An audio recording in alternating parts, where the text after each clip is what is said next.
Okay. So this is part 2 on the secondary credit bureaus, okay? So the secondary credit bureaus basically house information. They are the first to get information on you. Let me be clear. It's not Experian, it's not Equifax, it's not TransUnion. It's credit reporting agencies like these, okay? So this is part 2 of the video. Part 1, we went over 5, right?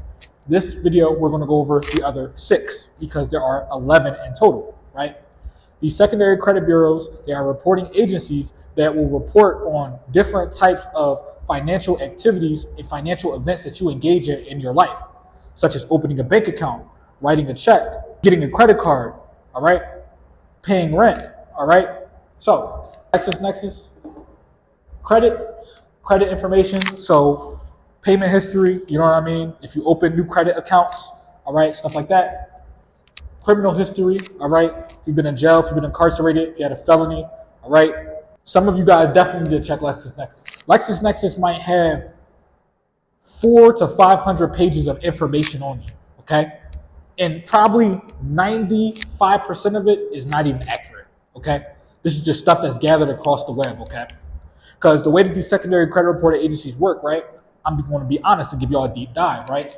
Information that's gathered about you online, whether it's real or fake, gets furnished to all of these bureaus, especially LexisNexis, okay? LexisNexis is going to take that and put that information in their database.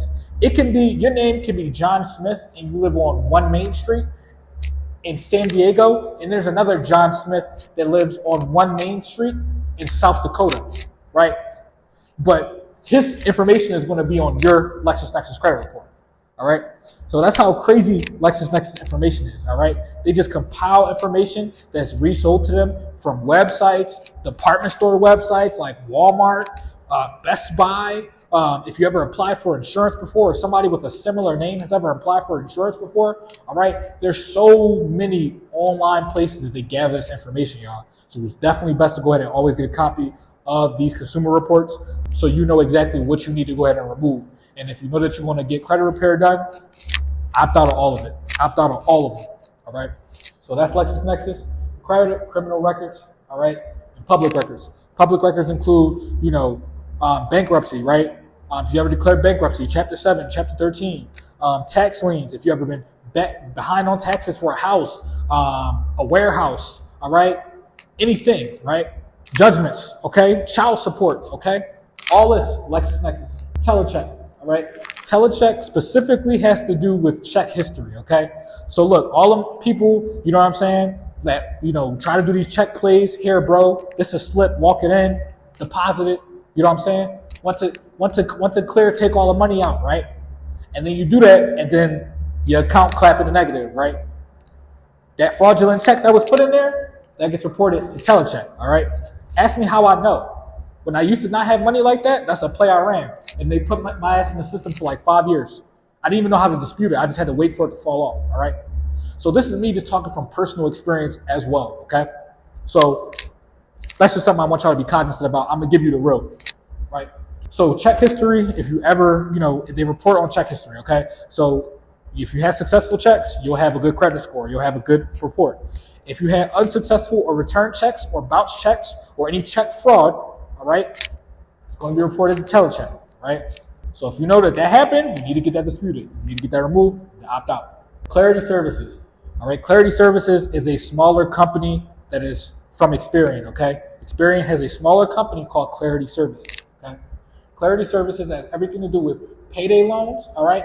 So payday loans and, title loans, these type of short-term loans where you need a little bit of money real quick, all right? 877 cash now. You know what I mean? Stuff like that, right? Payday loans, Clarity Services, okay? They report stuff like that, okay? Rent-to-own agreements, okay? You guys ever went to the furniture store? You ever went to Rent-A-Center, right? Rented some furniture or rented some stuff from there, all right? Rent-to-own agreement, okay? You went to the furniture store. You did ASEMA, American First Finance. You did Snap Finance. You did Zoe Finance, all right? All these 90 days and 90 days with no interest plans and stuff like that, 90 days paid in full, you know what I mean? Rent-to-own agreements, okay? Those are all rent-to-own agreements, all right? Most of these furniture agreements now that are no credit check needed or no credit needed are rent-to-own agreements, all right? Clarity Services reports that information. Factor Trust. Factor Trust is the same pretty much as Clarity Services. Factor Trust is a smaller company that is employed by TransUnion. So this is a smaller company from TransUnion, okay? And they do the same thing as Clarity Services, right? But they also report rental history as well, all right? So, you know, pay your landlord on time, it's going to be in Factor Trust. You don't pay him, it's an eviction, it's going to be in Factor Trust, all right? So Factor Trust, in a way, is going to be one of those other bureaus, just like, what's it called? Just like CoreLogic, all right? So when you see or you get denied for an apartment, it's CoreLogic and it's Factor Trust, all right? Also called Advanced Resolution Services, right? This is the one for all the collection agencies. All the collection agencies share and export data right here to make sure that you're screwed on your credit report, right? So all collection accounts go to ARS, all right? This is a credit bureau that will house all collection accounts. So I don't care what creditor it is that you had collection, if it's medical collection, if it's, you know, repossession, if it's credit card collection, rental collection, it's going to ARS, right? Certegy. Certegy is just like Telecheck, does with check history, okay? So if it's ever fraudulent, return checks, all right, has everything to do with your check history, all right? And you writing checks and them cleared. So that's pretty much the other 6 secondary credit bureaus, right? Quote unquote, they are really agencies, all right? But I just say bureaus because a lot of people are more synonymous with that term, all right? So if you found value in this, you know, you can always give this video a thumbs up on YouTube when it does drop. On top of that, you can definitely tap into the university if you want to know more about disputing these bureaus, if you want letter templates, if you want, you know, just even any game on credit, entrepreneurship, Airbnb is going to be within my university, all right? Upper Echelon University. It is 40 courses of straight game, of straight everything I went through, all right, to learn this information, all right? And on top of that, if you need any help with, you know, getting any of these things removed, Telegram, just hit me up. My assistant will go ahead and take care of you and get you started on the 30-day credit suite, all right?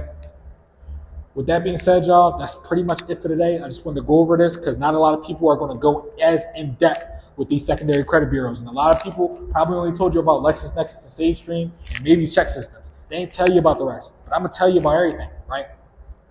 Peace out.